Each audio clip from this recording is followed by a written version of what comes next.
इंग्लिशमधून फ्लुएंटली बोलायचं असेल तर काही मी क्लुप्त्या सांगते त्या अगदी मनापासून फॉलो करा, म्हणजे तुम्हाला निश्चितपणे इंग्लिशमधून बोलता येईल.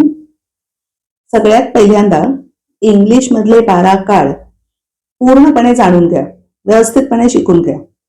फक्त 12 काळच नाही तर ऑक्झिलियरी वर्ब्स म्हणजे सहाय्यकारी क्रियापदं असतात ती वाक्यात कशी वापरायची हे सुद्धा लक्षात ठेवा. चांगल्या प्रकारे शिकून घ्या, पूर्ण त्याची माहिती करून घ्या. आता ही माहिती कुठे करून घ्यायची, तर भरपूर युट्यूब व्हिडिओ आहेत ज्याच्यात तुम्हाला टेन्सेस बद्दल सांगितलं जातं किंवा ऑक्झिलियरी वर्ब्स बद्दल सुद्धा भरपूर व्हिडिओज असतात. क्लास जॉईन करा. क्लास जॉईन करायचा नसेल तर हे युट्यूब व्हिडिओज पहा. ग्रामर बुक्स असतात, भरपूर अवेलेबल आहेत मार्केटमध्ये.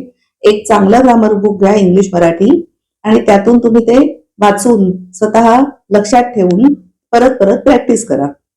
एकदा का तुमचे टेन्सेस म्हणजे 12 काळ आणि सहाय्यकारी क्रियापद हे स्पष्ट तुम्हाला समजलं आणि तुम्ही वापरू शकलात सोप्या वाक्यांमध्ये, की मग काही विशेष राहत नाही. रोजच्या रोज प्रॅक्टिस करायची, हेच फक्त महत्वाचा त्याचा गाभा आहे. रोज इंग्लिश मधून बोलायचं.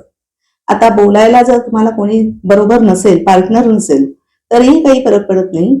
तुम्ही स्वतः एकट्याने इंग्लिश मधून सहजपणे बोलू शकता. म्हणजे फॉर एक्झाम्पल, सकाळी जर तुम्ही उठलात तर सकाळी उठल्यापासून आपण जे काही करतो ते आपण इंग्लिशमध्ये म्हणत राहायचं. फक्त मोठ्यांदा बोला, तोंडातून शब्द ऍक्च्युअल बाहेर पडू देत आणि ते शब्द तुमच्या स्वतःच्या कानावरही पडू देत, तर त्याचा फायदा होईल. मनातल्या मनात बोलून होणार नाही, कारण जेव्हा आपण बोलतो तेव्हा आपण तोंडातून शब्द बाहेर पडतात, दुसऱ्याला ते ऐकू येतात, अशा आवाजात बोलतो. मग जेव्हा तुम्हाला बोलण्याची म्हणून प्रॅक्टिस करायची इंग्लिश, तेव्हा तुम्ही अशाच पद्धतीने प्रॅक्टिस करायला हवी की शब्द तोंडातून बाहेर पडायला हवेत आणि ते दुसऱ्याच्या, आता इथे पार्टनर नसेल, तुमचं तुम्ही स्वतः प्रॅक्टिस करत असाल तर तुमच्या स्वतःच्या कानावर ते पडायला हवेत, म्हणजे ऐकू यायला हवेत. म्हणजे ऐकू आले की ते शब्द मोठ्यांदा तोंडातून निश्चित बाहेर पडले असं आपल्याला समजतं. आणि संवाद हा आपण नेहमी दुसऱ्याबरोबर साधतो. पहिल्यांदा प्रॅक्टिस म्हणून तुमचा तुम्ही करताय ती वेगळी गोष्ट, पण पुढे जाऊन तुम्हाला दुसऱ्यांबरोबर इंग्लिशमध्ये बोलायचंय. त्यामुळे ते शब्द जे तुम्ही बोलाल, जे तुम्ही ऐकाल, तुम्ही बोललेले शब्द ते बरोबर वाटताय ना कानाला तुमच्या, एवढं फक्त जरा लक्षात असू दे.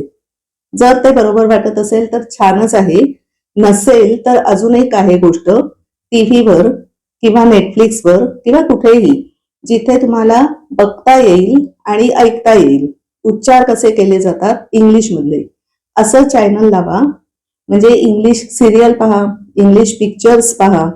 आणि इंग्लिश आता ते फास्ट बोलतात, त्यांचं वेगळं असतं, म्हणजे टोन सुद्धा वेगळा असतो बोलण्याचा, उच्चार वेगळे असतात, ते पटकन लक्षात नाही येणार. पण हल्ली खाली कॅप्शन्स पण असतात, ती इंग्लिश मधली कॅप्शन्स तुम्ही सहजपणे वाचू शकता. आता पहिल्यांदा ऑफकोर्स अगदी फास्ट जातात, इतक्या पटापट वाचता येईल असं नाहीच आहे. पॉज करा, परत परत पॉज करावं लागेल, हेही खरं आहे. पण शेवटी practice makes a man perfect, आणि त्यामुळे प्रॅक्टिस करत राहायची आहे म्हटल्यावर पॉज करायचं. हवं असेल तर लिहून घ्यायची ती वाक्य. ऍक्च्युअल बोलताना कुठचे शब्द वापरले जातात हे त्यातून आपल्याला कळतं. कारण इंग्लिश जेव्हा बोलतात, जसं आपण मराठी बोलतो, खूप वेगवेगळ्या प्रकारे मराठी बोलतो, त्या सेम पद्धतीने इंग्लिश सुद्धा बऱ्याच वेगवेगळ्या प्रकारे बोललं जातं.